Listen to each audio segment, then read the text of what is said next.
এই মুহূর্তে জামাত জোটের স্মার্ট বিরোধী দলীয় রাজনীতির বিপরীতে বিএনপি কুলিয়ে উঠতে পারছে না। বিএনপি পদে পদে ফেঁসে যাচ্ছে, ধরা খাচ্ছে, না কানে চুবানি খাচ্ছে। সরকারের ব্যর্থতা জনগণের কাছে জামাত জোট যথাযথভাবে তুলে ধরতে পারছে, কিন্তু জামাত জোট বিএনপিকে যথেষ্ট ছাড় দিচ্ছে।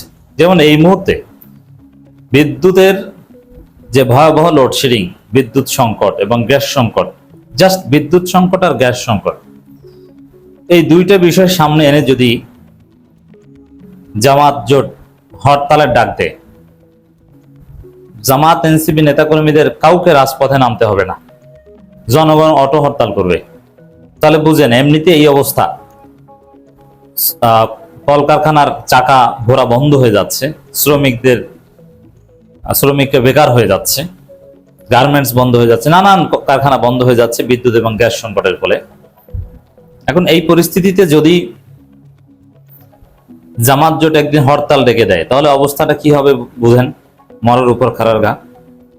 এই ধরনের কোনো কাজ কিন্তু জামাত জোট করছে না, অথচ পরিস্থিতি হরতালের অনুকূলে। হরতাল করলে সরকারের অবস্থা 12টা বেজে যাবে এবং বিরোধী দল জনগণের ব্যাপক সাড়া পাবে। কারণ মানুষ লোডশেডিং এর প্রতিবাদে আনন্দে আনন্দে হরতালে পিকেটিং করতে রাস্তায় নামবে, তারা রাস্তায় ঘুমিয়ে যাবে, জামা খুলে রাস্তায় ঘুমিয়ে যাবে যে একটু বাতাস খাই।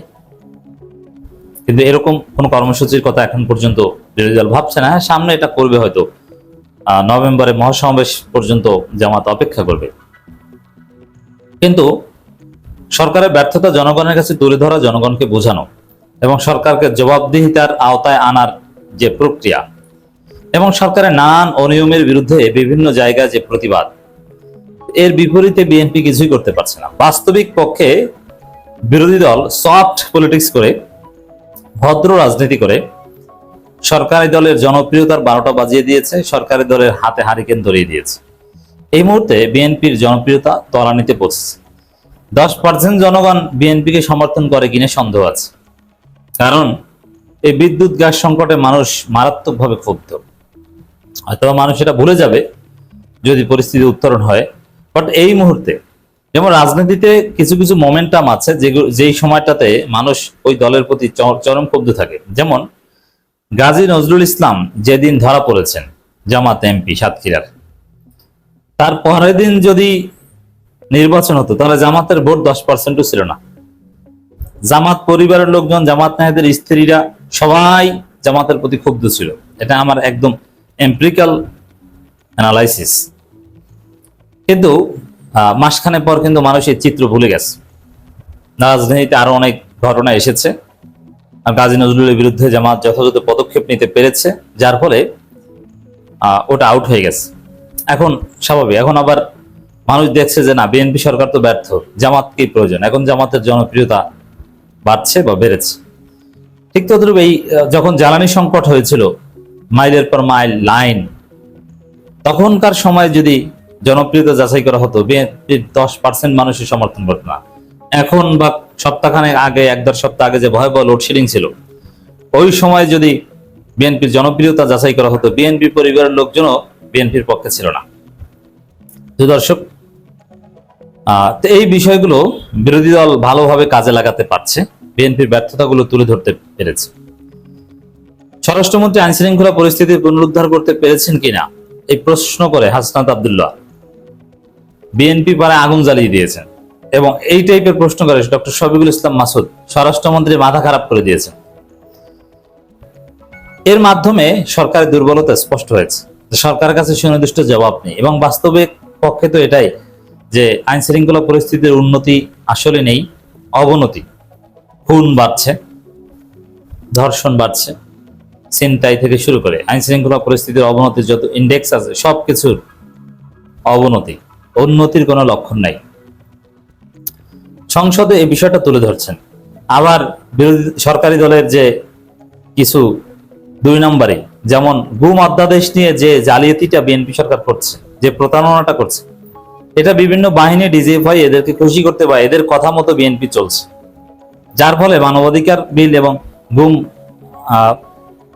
গুম প্রতিরোধ আইন এটা নিয়ে বিএনপি প্রতারণাটা করলো, একটা সুন্দর আইন বাতিল করে দিয়ে এখন একটা তথাকথিত আইন করছে। সারজিস আলম বলেছেন যে এই গুম আইন নিয়ে বিএনপি সরকার আওয়ামী লীগের প্রতি হাঁটছে। মানে আওয়ামী লীগের সময় কিন্তু গুম নিষিদ্ধ ছিল, গুমের শাস্তি ছিল, বাট আসলে কিছুই হতো না, কারণ যারা শাস্তি দিবে, যারা তদন্ত করবে, তারাই গুম করত। এই জন্য এগুলোর কোনো কুল কিনারা পাওয়া যেত না এবং কখনো এটা স্বীকার করতো না। সেই পুরানো স্টাইলের দিকেই বিএনপি গুম বিষয় সারজিস আলমের কথা বলতে এই জায়গায় কিন্তু বিএনপি ধরা খেয়েছে, ফেসে গেছে। আবার এই গুম বিল উত্থাপনের এই পর্ব থেকে, মানবাধিকার কমিশন বিল উত্থাপনের পর্ব থেকে জামাত জোট সংসদ থেকে ওয়াক আউট করে একটা দূরদর্শী কাজ করেছে। এটা অসাধারণ কাজ দর্শক। এটাও এই ওয়াক আউটও কাজে লেগেছে এবং বিএনপি সরকার কার্যত এখানে একলা হয়ে গেছে। তো ভবিষ্যতে এই আইনের ব্যর্থতার দায় জামাত এনসিপিকে নিতে হবে না। আবার সারজিস আলমের আরেকটা বক্তব্য, বিএনপি গণভোটও নিজেদের 31 দফা নিয়ে প্রতারণা করেছে। এটি হচ্ছে বিএনপির জন্য সবচেয়ে বড় ব্ল্যাক স্পট, কালো দাগ। তাদের 31 দফায় তারা মানছে না। দলিল 31 দফার প্রথম দফা সংবিধান সংস্কার কমিশন গঠন করবে, কই করছে? তারা সংস্কার শব্দটাকে এখন অস্বীকার করছে, তারা বলছে সংবিধান সংশোধন। ধরা তো এই জায়গায় খেয়েছে, 31 দফা মানে না। তারা নাকি জাতীয় সরকার গঠন করবে, এটা ছিল সম্ভবত 31 দফায়। সংসদের উচ্চকক্ষ গঠন করবে।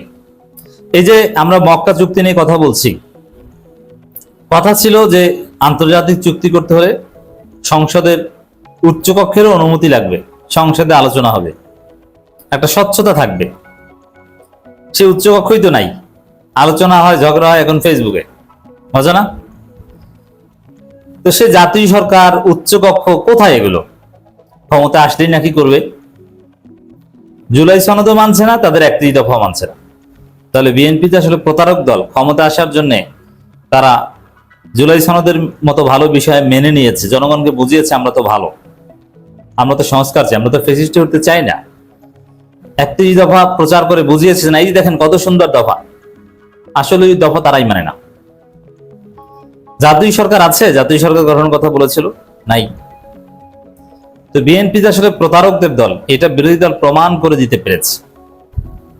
তো এটার ফল বিএনপিকে স্থানীয় সরকার নির্বাচনে পেতে হবে এবং ভবিষ্যতেও পেতে হবে।